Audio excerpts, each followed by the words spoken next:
دانشگاهه و الان دانشگاه فستیوال گذاشته. میخوایم بریم ببینیم که چه چیزایی داره. همش که فقط صدا آهنگ میاد.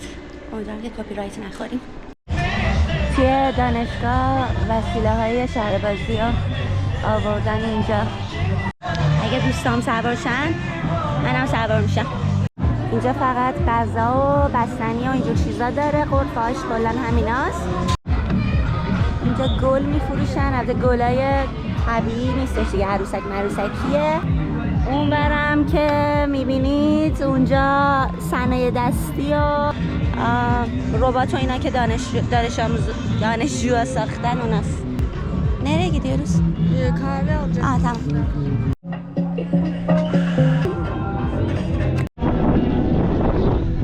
خوشگله چقدر. Ya bunlar çok güzel. سیاه دوار. سیاه. اینجا هم سنگ داره. نمیدونم سنگ هایی چیه. سد بلند.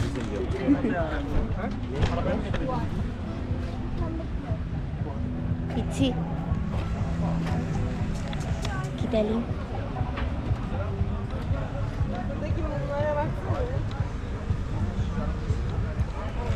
از چه جایی رد میشیم ما؟ Buradaki mumları çek. ای mum. Geç oraya, geçebiliyorsun. شم داره اینجا. شم‌ها رو نشونتون بدم. چقدر خوشگله.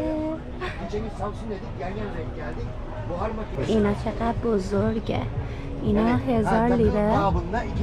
تقریبا به پول ما همون 4 میلیون روندش بکنم 4 تومنه. اینا هم این ظرفاست. میشه توش حوله گذاشت واسه سرویس بهداشتی. میریم اون ور. اونجا بیشتر از دانشجوی تربیت بدنی هن که ورزش و اینجور چیزاست و یه سری بازی داره هیجانی تره. بریم اونجا ببینیم چی داره.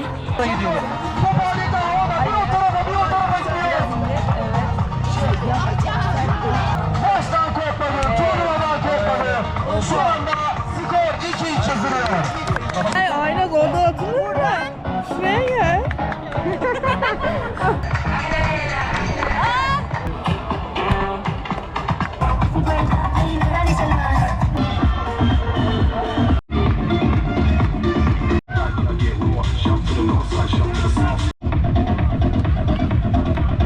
Geçebilir miyiz yan yana? Bir takım oluşturalım. Aşağı inebilirsiniz. Yukarı çıkmanıza gerek yok. Aşağı.